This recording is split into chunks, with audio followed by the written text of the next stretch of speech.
देवियों और सज्जनों, आज मैं आपके साथ हिंदू पौराणिक कथाओं से एक शक्तिशाली और कालातीत कहानी साझा करना चाहता हूँ। देवी दुर्गा और भैंस राक्षस महिषासुर की कथा। यह कहानी सिर्फ संघर्ष की कहानी नहीं है, यह अच्छाई और बुराई, अराजकता और व्यवस्था और अंततः धर्म की जीत के बीच शाश्वत संघर्ष का प्रतीक है।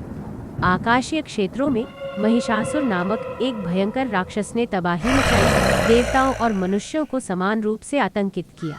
उसकी शक्ति दुर्जेय थी।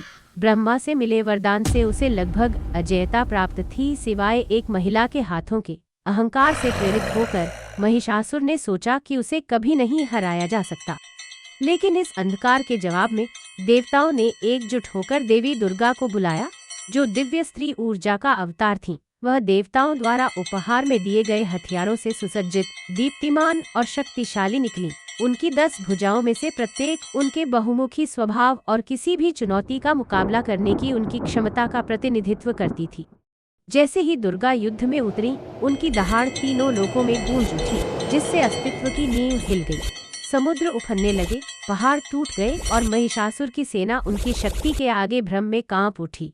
अपने त्रिशूल के साथ वह सृजन, संरक्षण और विनाश की महारत का प्रतीक थी। और जब उन्होंने महिषासुर का सामना किया तो यह स्पष्ट हो गया कि सच्ची ताकत केवल शक्ति में नहीं बल्कि उद्देश्य में निहित है। एक भयंकर संघर्ष में दुर्गा ने महिषासुर का सामना किया, जिसके अहंकार ने उसे उसकी आसन्न हार की वास्तविकता से अंधा कर दिया था।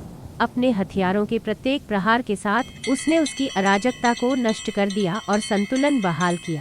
अंततः वह विजयी हुई, महिषासुर का सिर काटकर ब्रह्मांड के लिए शांति पुनः प्राप्त की। यह कहानी मेरे दोस्तों, हम सभी के भीतर मौजूद दिव्य शक्ति की याद दिलाती है।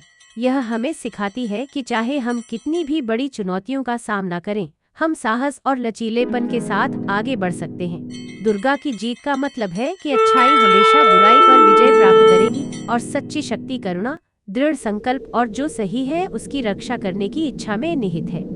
जब हम इस किंवदंती पर विचार करते हैं तो हमें इससे मिलने वाली नैतिकता को अपनाना चाहिए। अंधकार का सामना करते हुए हमें अपनी आंतरिक शक्ति को जगाना चाहिए और न्याय के लिए खड़ा होना चाहिए।